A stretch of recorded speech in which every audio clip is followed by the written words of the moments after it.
And boom, there we are. Okay, y'all. So let's just dive into this. We know that you all are coming with a lot of questions. So the way we're going to do this is if you have a question you want to put in the chat, we will go ahead and answer those questions. If you want to just talk to us directly, you can do the little raise hand function and we can try to get to you that way. So let's get this going. All right, here we go. Rel, do you want to start off? Or do you want me to start off with the questions? Let's see, I can start us off. All right, let's see.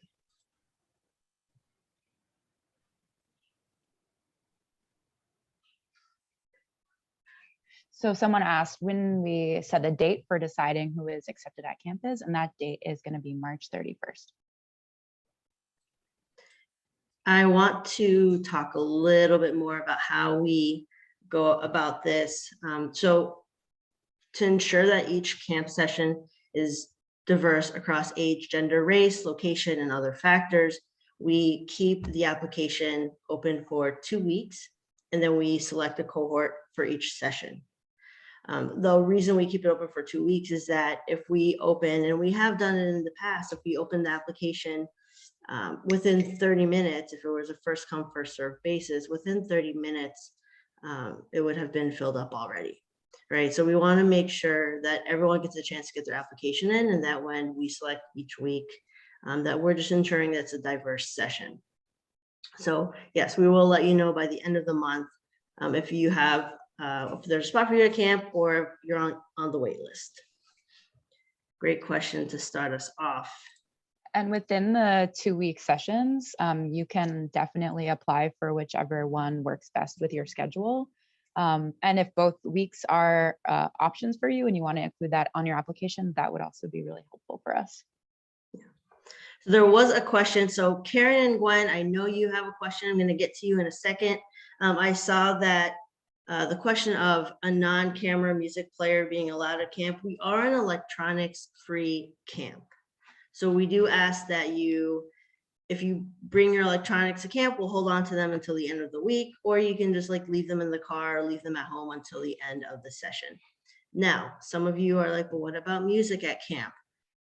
Great question. I'm so glad you asked that. We have so many musical instruments and so many musically inclined folks that you will always hear a ukulele, always hear a guitar, and there will most definitely be singing.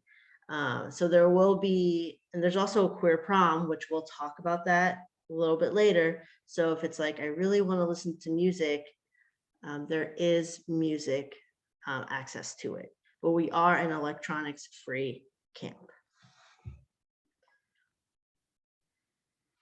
Let's open it to Karen and Gwen. If you all want to unmute and ask your question.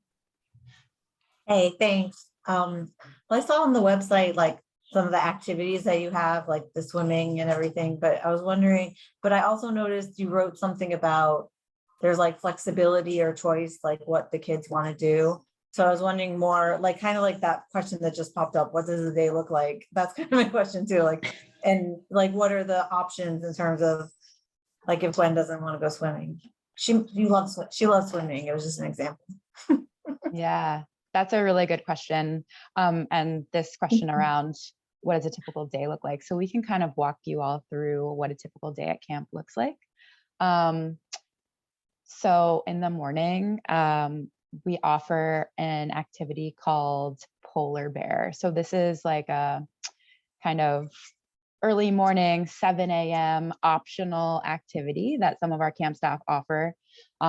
This is like during or before wake up time for campers who might be up and ready to do things. So we offer a Polar Bear activity where campers and staff can do an activity like yoga or morning meditation or watching like the sunrise or something like that. And different activities are offered each day by different camp staff. Breakfast is at 8:30 every morning. And we'll talk a little bit more about food and dietary restrictions and all of the really yummy things that we offer at camp.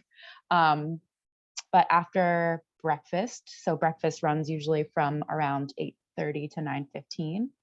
There's a camp caper, which is kind of like a community-wide camp chore where campers and staff get together and disperse to different parts of camp and come together to really take care of the space that we are all living in for the week. So that's kind of the main morning part, and then we jump into our activities. So Emma, do you want to talk about the kind of first chunk in the morning of Unity? Yeah, absolutely. So before I continue talking about the day at a glance, the question about choice and camper choice, we're actually a really big fan of camper choice. So for just about every part of camp, there's an option and how you want to participate. So we have Unity's kind of like our social justice part of camp. And so how we do that is falls around that choice. So we recognize that social justice and identity are important parts of everything that we do at camp. And so Unity is that time for everyone to come together as a community to focus on, unpack those things and how they impact our lives and our time together at camp. So within that moment for the week, you get to select how your week shapes out. After Unity, we have workshop blocks. So the first day of camp, you will pick the workshops that you want to attend for the rest of the week. And if at some point you're like, oh no, I wanted this, but maybe I want this, we are flexible with the workshops that you attend. When we finish workshop block 1, we go into lunch. To talk about dietary restrictions, I just want to talk about our meals in general. So meals at camp are prepared from scratch in the kitchen. We have a kitchen team that will prepare meals and accommodate all the dietary restrictions that show up at camp and allergies that show up at camp. And they're really great about it. And the food is delicious. Actually, that's some of the best camp food I've ever had. So I think someone had a question about dietary restrictions. You just let us know, and then we will work with you. We ask that you do not bring your own food to camp. We're mainly concerned about critters and leaving those around camp, but we have snacks. We have 3 meals a day, and it's really good, high quality meals. So after lunch, and someone mentioned, so I think Karen and Gwen, you're talking about swimming. So swim time is also cabin time. You can decide if you want to go swim, which is cool. You'll walk out to the pond with all the other folks that want to go swimming along with our lifeguards. If you decide that you don't want to go swimming that day, you get to hang back and either stay in your cabin and rest, hang out with your friends on the hammock, or go to the dining hall and play games. But you have the choice of whether or not you want to go swimming. So again, camper choice is kind of a really big part of Camp Outright. Okay, so I think we're workshop block 2.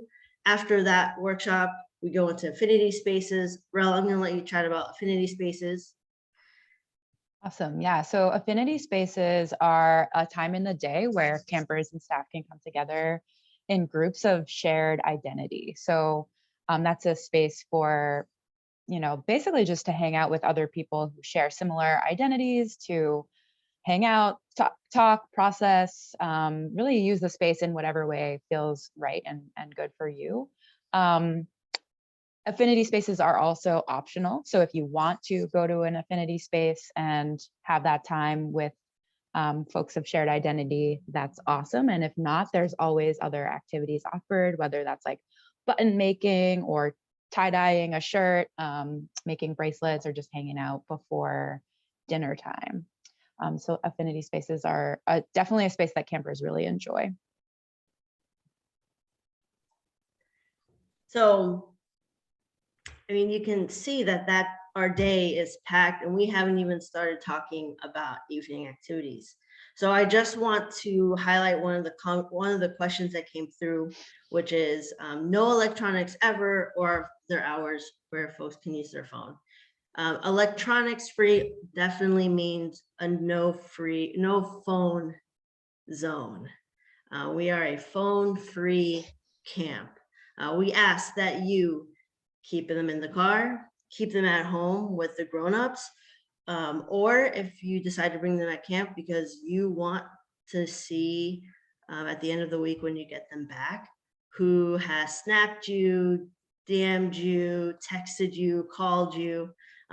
If your phone's not dead, your phone might be dead by the end of the week. We're not going to charge it for you, but we'll hold it on to it for you. We'll put it in a bag. We'll put your name on it. We'll make sure it's safe. But we are an electronics free, which also includes cell phones, camp. And we appreciate you all understanding because we know it's like a big thing. So thanks for following that. It's great. I think it's great. Just connect for a week. Okay, so we just had lunch or dinner, and I have some questions that came through, but like, do we want to? Okay, Maybe do we let's wanna finish talk up about with evening activities. yeah. Let's we can cover. I can start to cover evening activities. So after dinner, there's a little bit of time to get ready for the evening activity, which a lot of them are like Camp Outright traditions. They kind of have stuck year after year. So we have things like the talent show, a trivia night, queer prom, movie night, and is there another one I'm forgetting? Campfire, movie, trivia. Campfire, yes. So on the first night, we do a big campfire where staff introduce themselves. Cabins come up and say hello and kind of introduce their cabin flags and things like that. So evening programming is also like a really big part of the day. And then when that ends, it's kind of like wind down time, get ready for bed. Maybe there's some stargazing happening. But that is basically what a typical day at camp looks like. And we'd love to kind of answer more questions if people are more curious about specific details around that. I saw a question in the chat around how many staff members will be at camp. One thing that is pretty awesome about Camp Outright is we have almost a 2-to-1 ratio of campers to staff. So like I said, we have about 50 campers per session and we hire about 25 staff as well.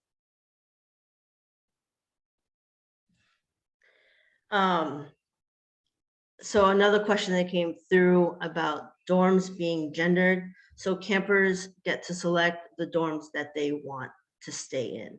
So I have a trans masc or masculine identified cabin, a trans femme or feminine identified cabin, or a gender liberated cabin. So you all get to pick the cabins that you want to stay in. Those preferences are obviously on the application. Just let us know. There's an option to be like, I don't care, just put me wherever. And so we can do that as well. Another question is on the affinity spaces. Jesse, thanks for asking that. What we mean by identity for affinity groups is that, yes, it's a trans masc group, a trans femme group, maybe a couple groups on sexual orientation. We also have a BIPOC group that happens in affinity spaces. So if that identity is one that is your identity and you want to go to that affinity group, you absolutely can. Hope that answers the questions. Something else that we wanted to make sure we clarified, we know that if we could have a camp for all ages, we would. But camp is for 13 to 17. If you are almost 13, you're gonna be like 13, the end of July, we ask that you wait, come back next summer. And in the meantime, you can be part of some of the other programs that Outright offers, which if you're out of state, we have virtual programming as well that you can be a part of, but it is for 13 to 17. Someone just said, I'm a mom and I want to go. Stay tuned. Who knows? We might have an adult camp one day. But in the meantime, 13 to 17, queer camp with a twist. Yeah, so let's keep going with these questions. There's a question around how many campers come from out of state, out of Vermont. And I think it's about like a 50-50 split. I think we try to keep around half of the campers to like local folks from Vermont, and then the other half are from out of state or out of the country. All right, so is there a camp nurse in case of emergencies? Not only do we have a camp nurse, but we actually have a partnership with the University of Vermont where we get a medical student, a medical resident, and we have a nurse. All of those folks are on site to take care of all the medical needs, including giving out medication. They're a great team and it's a great partnership. And this started last year and it worked out really well. In addition to our medical team, which we like to call MedForce, we have 2 licensed mental health professionals for each session. Just because we recognize the importance of having all those skill sets at camp to support campers. Great question.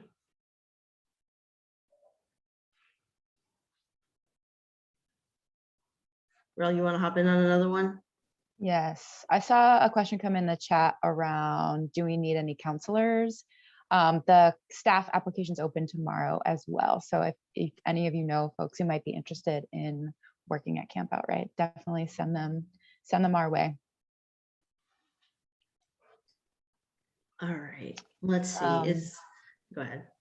Great. I was just gonna say, I saw this question come up around our application questions for parents only or campers too. Should we sit and fill it out together? That's a great question. There's going to be a section for campers for youth to fill out, and then a section for parents, and you don't need to sit down and do it together. They can be done at different times. All right, can you elaborate on queer? Okay, well, I'm going to go up. How many applications do you typically get? A lot. We get a lot of applications.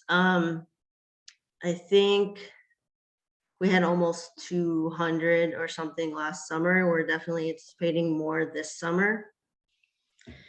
Yeah, we are still a smaller camp where there's a large need.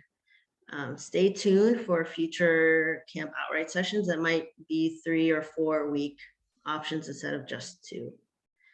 And do many people get on the wait list to get into camp? Yeah, there are wait lists, but there are other camps that you can apply for. If you go to the PFLAG website, we'll drop it in the chat, but PFLAG has a list of LGBTQ camps across the nation that you can also apply for. So we are not the only one. And I'm not going to say we're better because they're all great and unique in their own way. So there are other options. We just really like Camp Outright. Just put it that way. Really like Camp Outright. Okay. There's some questions about queer prom. One question about just elaborating on queer prom, and then also, can you bring a non-camper friend to prom? So I can talk a little bit about that. Queer prom is the final evening of the week. That's the evening activity. And it's really just a time for campers and staff to come together. We make like a really fun playlist of music. We decorate the dining hall. It becomes just like a really fun queer space to be and dance and hang out. People can dress up and wear whatever they want. Also, we always offer some type of chill or quiet space for people who might not want to be dancing or listening to music the whole time. They can come in and out. So we always have kind of a chiller, more quiet place with different crafts or other activities to do as well. And the question about bringing a non-camper friend, someday that sounds like it would be awesome. But for right now, we just keep queer prom to the campers and staff that are a part of the camp community for the week.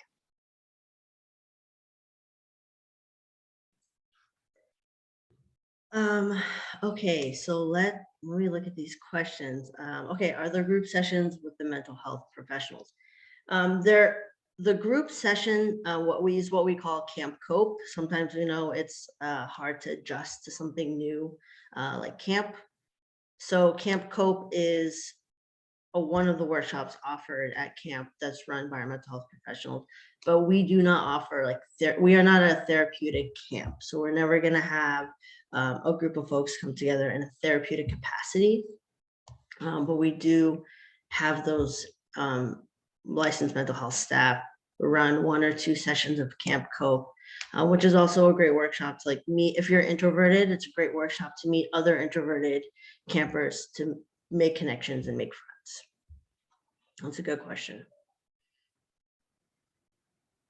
All right. So I think we said 50 campers per session. I saw that come through the chat again. How many applications you usually get? Quite a few. We don't know what this summer is going to look like. We keep growing. What else would you all like to know? Keep those questions coming.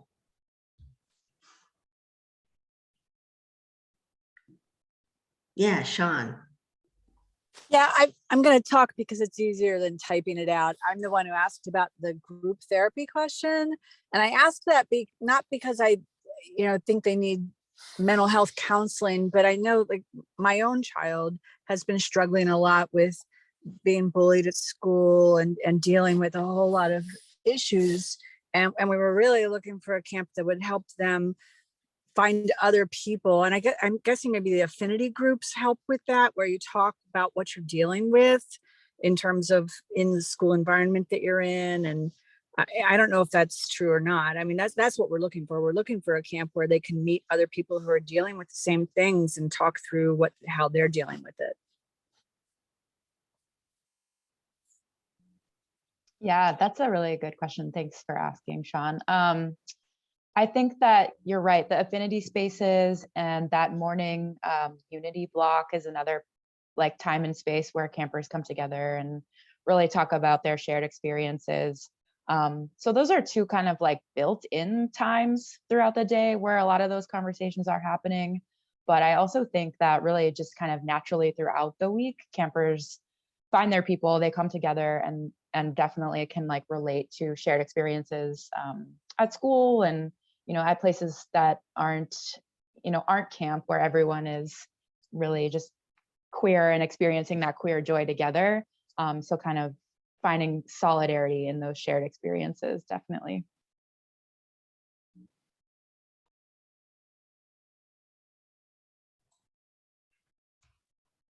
All right. And then, yeah, Sean, let us know if you have a follow-up question to that. Our medication is given at a set time. So we have medication given out before breakfast and after evening activities. However, if you have to take your medication at a particular time, MedForce will deliver the medication to you. There's a question about what are some of the workshop blocks? And the workshops can vary, and they do often vary from year to year. We offer things like sports, Frisbee, Quidditch. There's often lots of theater, arts and crafts, different art related projects, outdoor or nature-based workshops where campers can go on hikes or go bird watching. One of the really cool things about the workshops at camp is that they're very much driven by the staff and different interests or skills or hobbies that our camp staff are bringing. And so a lot of them are kind of those more traditional camp activities. We have someone come in to lead archery. But then again, we also have different workshops that are more based on identity or thinking about the queer experience, or bringing those identities into different workshops and how camp staff want to lead activities around them. Yeah.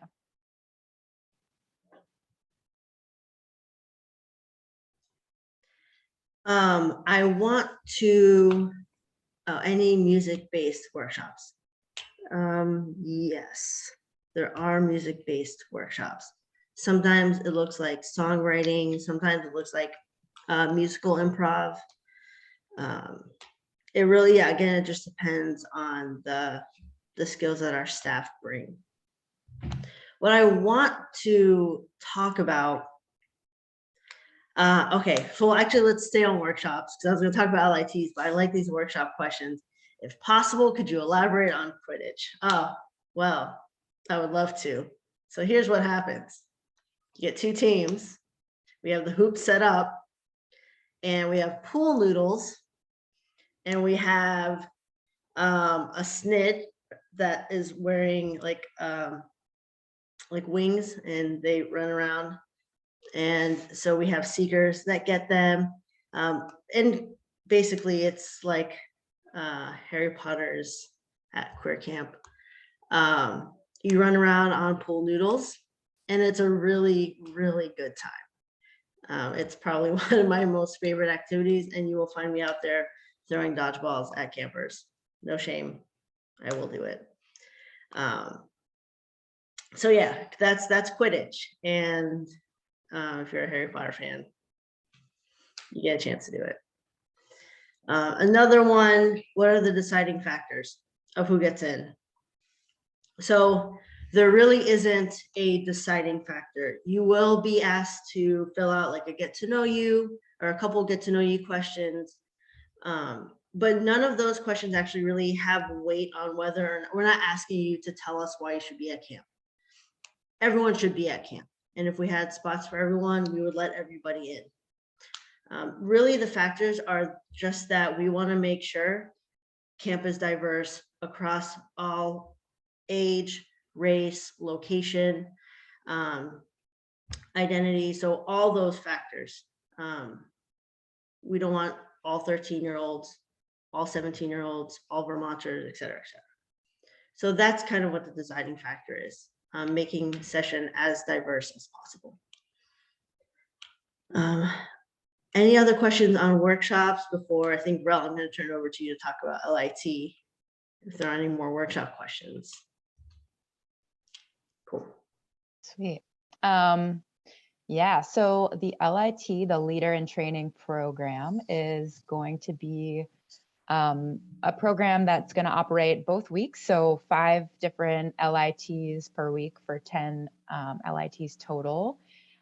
This year, it's going to be a stipended position. So the folks who come into that program will get paid a $250 stipend for the week that they're there.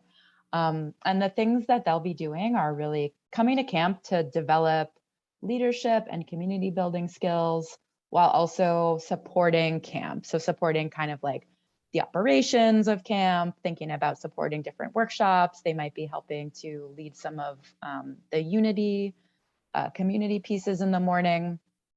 And it's going to be led by V, who is an outright staff member and has been really excited about thinking of ways to develop this program and kind of curriculum around it.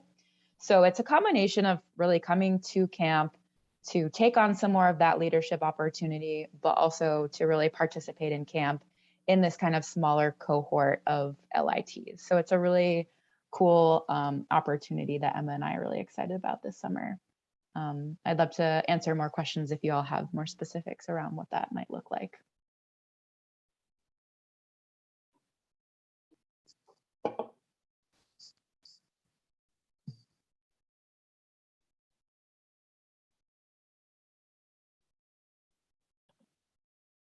And if not, feel free to drop any new questions into the chat that you have in general about camp.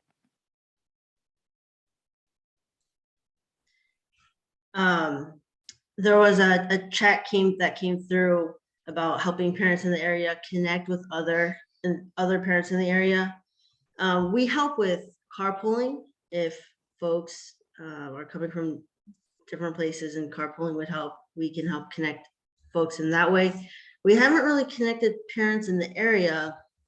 I think that's maybe something we can look into, but I can't make promises on that.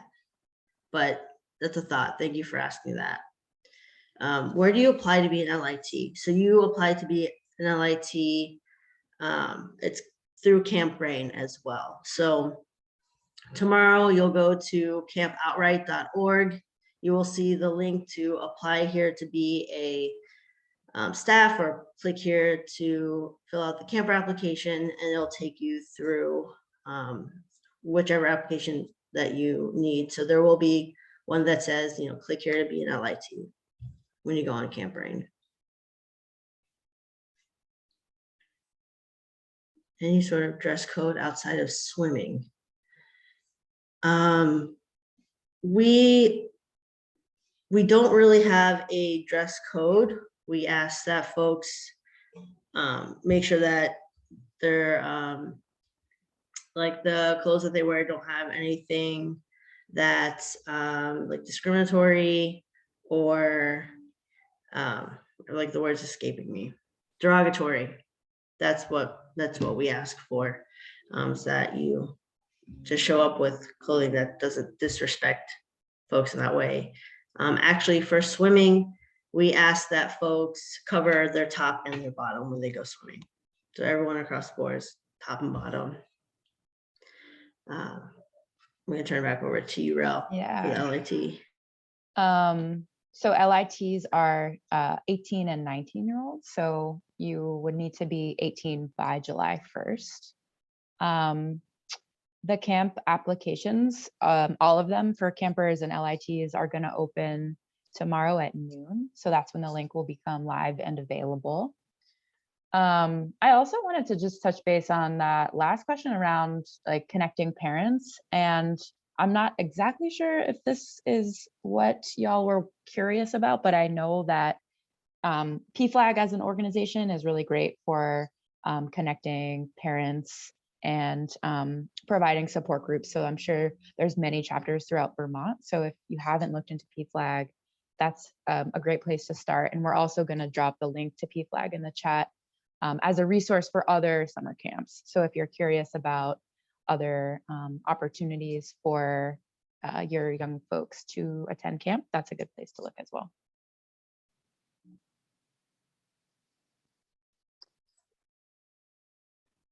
I see, so the applications will be released tomorrow at noon. And then in terms of which week to apply for,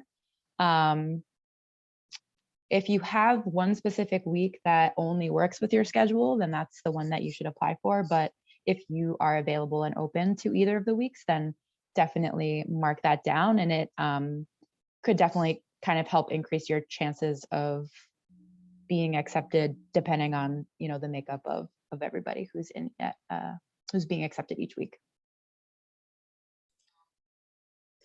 And the LITs arrive at camp the same day as campers. Actually, LITs will also be arriving earlier because they are holding a leadership role at camp.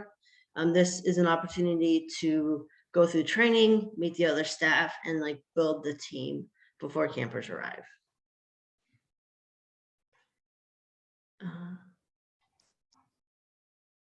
All right, any other questions before we move on to talk a little bit about our staff and staff training?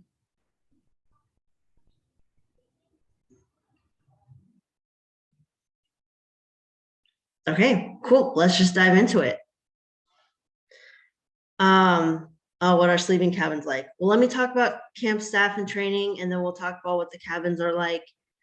First of all, our camp staff are folks that have worked at camps before with youth or have some sort of youth experience.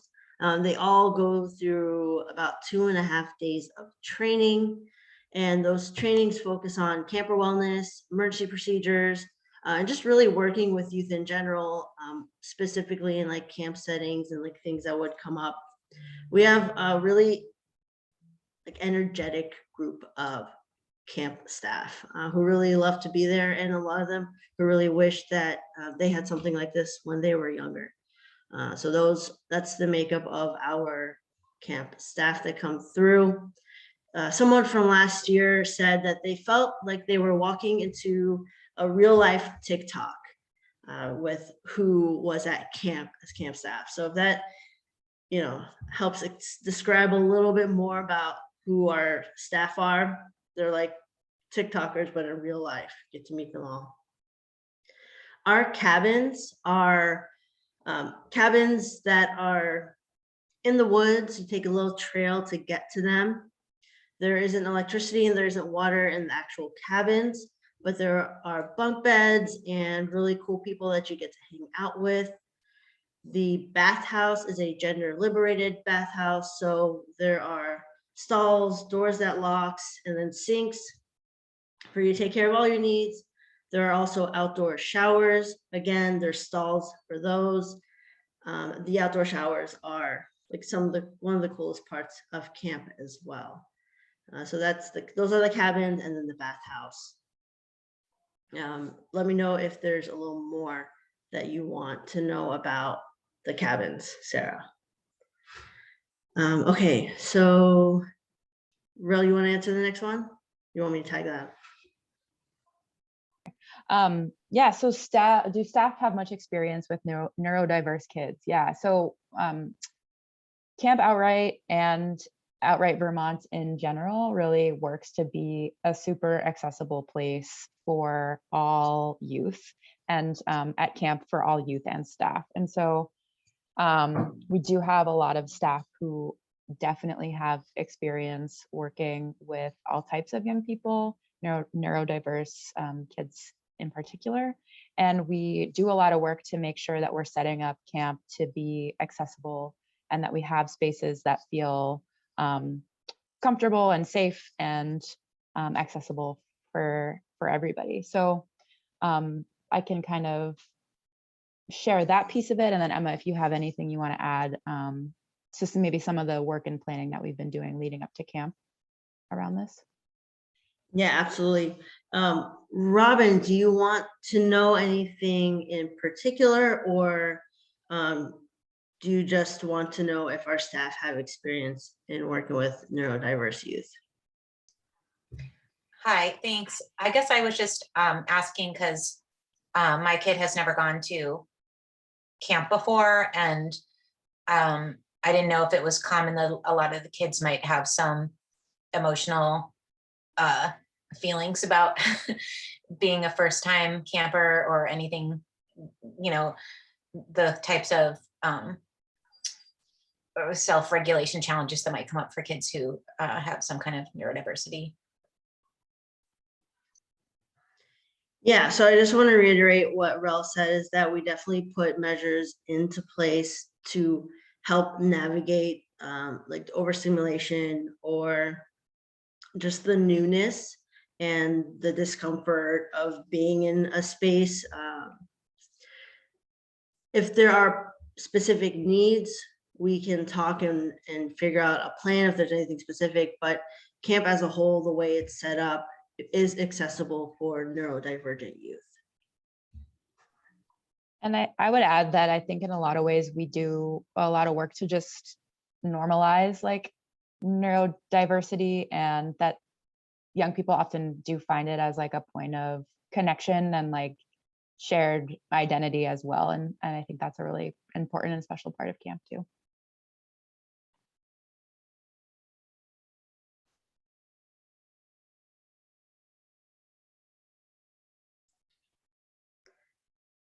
All right, so a question came through about cell phones again.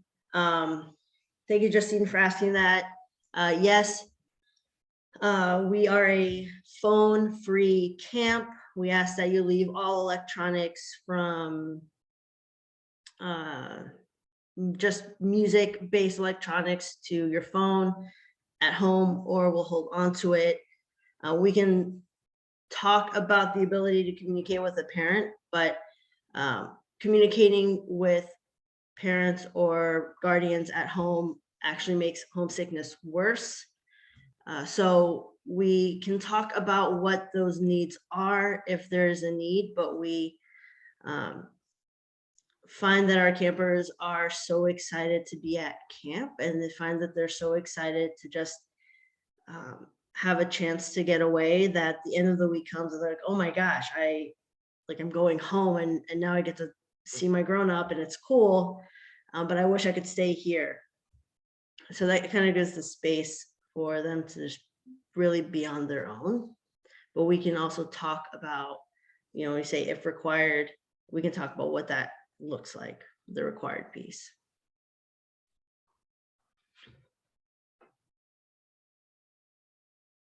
We have about 20 minutes, or 20 minutes, sorry, 10 minutes.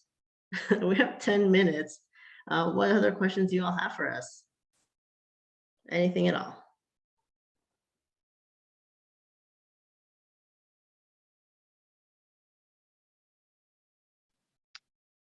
Sean, do you want to unmute?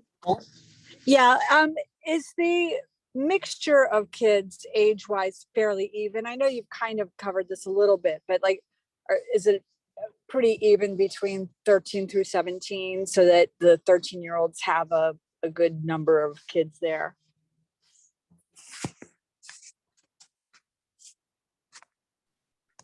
Yeah, I would say that we definitely try to make each age group pretty evenly split at camp. So the kind of 13 to 15 and 15 to 17 range. Yeah, Emma, do you have anything about that you want to add, or just that's kind of the main way we think about it? Yeah, it's pretty evenly split. And then for cabins, we have clusters. So we have a younger cluster of cabins and we have an older cluster of cabins. So we also, make sure that they have their own space in regards to their age.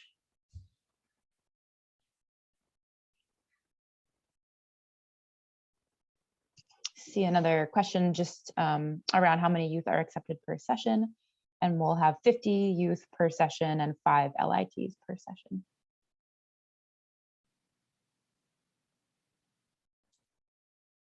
I saw something about a camp birthday. Absolutely. We love camp birthdays and we'll make it as special as we can, 100%.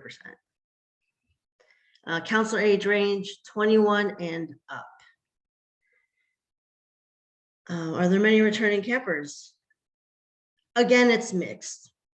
We'll see a mix. We also like to make it so that new campers get a chance to be at camp. So we will not accept all returning campers. Again, we're going to make sure that camp and that week is as diverse as possible, including returning versus new.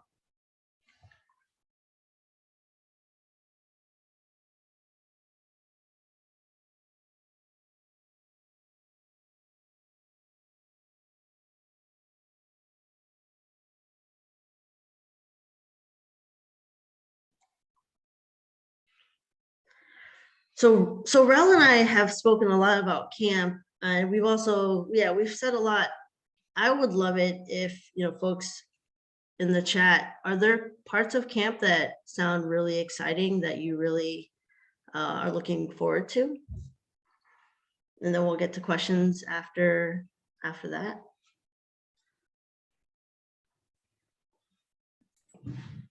Well, I'll say my son forwarded me the information about this camp because he's really excited about the idea of being in a cabin with other people who identify as the same gender as him.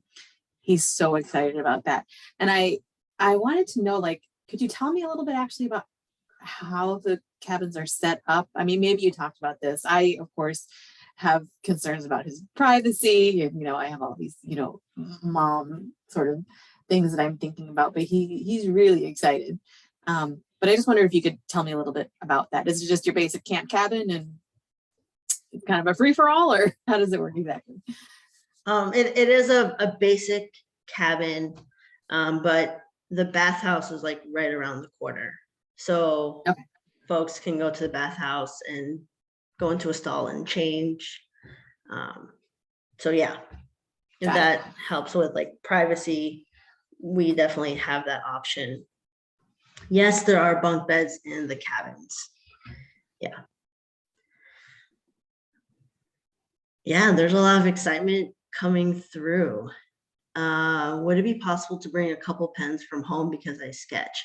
Absolutely. Bring your art stuff. You can bring your musical instrument with you. You can bring clothes to like dress up in. You can bring nice clothes to dress up for queer prom, or like whatever clothes you want to wear for queer prom. You don't have to like dress nice. I don't know, I might go for a tie this year. We'll see. But yeah, bring those things. Just don't bring your own food and electronics. And like any weapons. But I think I might go without saying. Okay, cool. Let's get through some more things. Other clotheslines for drying binders. Thank you so much for asking that question. We actually do a binder wash a couple times a week where we will collect it, put your name on it, run it through a wash, and then give it right back to you. So yes, we do take care of you in that way. We're allowed to jump on the beds. Karen and Gwen, what do y'all think? It's a tiny bunk bed with a little mattress. Let's see. Oh, cool. Hey, returning camper. Awesome. Nice. All right, let's see. Rel, did we miss anything? I see a question around if twins or siblings apply, can they both get in? Emma, you want to take this one? Yeah, so we cannot guarantee that. We will look at all our applicants and then make the best decision for the weeks. Yeah, we can't make promises for who or how they get accepted. Let's see. What For the is folk, wake up? Oh, sorry. Go ahead. no, go for it. I just saw someone ask, what is wake up time? And the general rule is that breakfast is at 8:30. So we want folks to be ready to go for breakfast by 8:20. So 8:20 is the wake up time for those later risers. But we offer programming starting in the morning at 7, and you can really wake up anytime you want in the morning.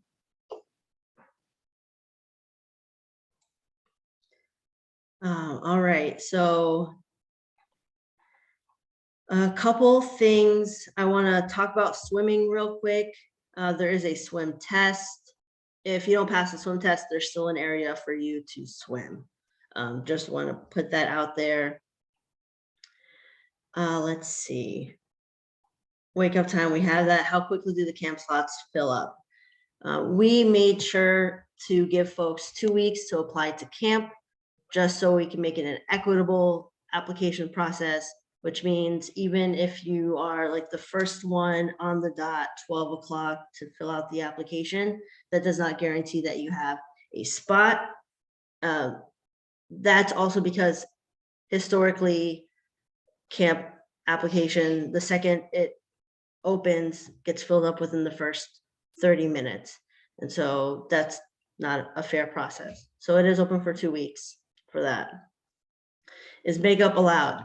Absolutely. Bring your makeup. Put it on your face. Do the thing. Absolutely.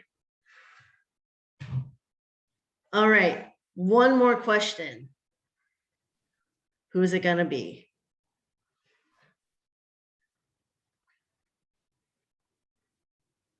You can also unmute and ask us a question.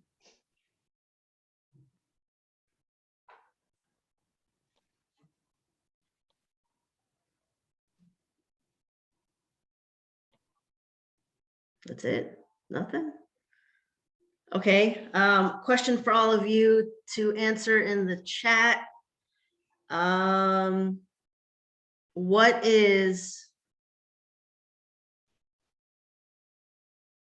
What's a type of snack or dessert that you would like to see at camp?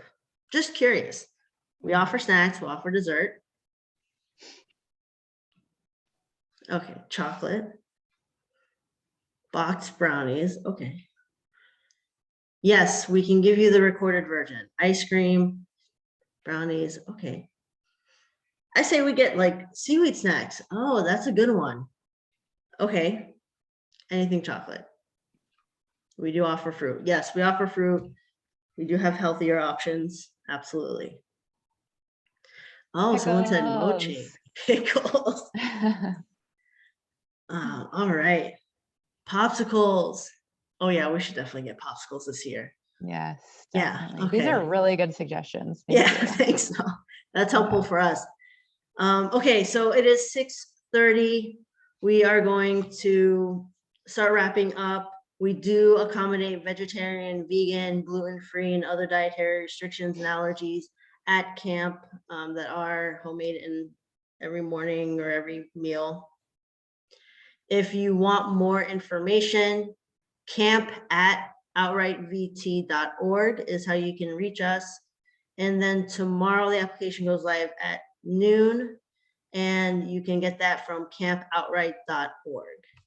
So let's see if I can quickly put this in the chat. So reach us at camp@outrightvt.org, and then campoutright.org for the application.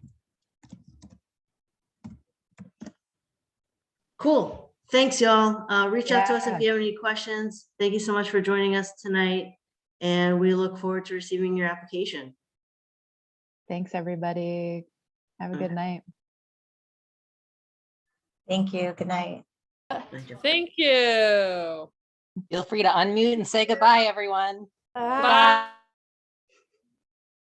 Bye.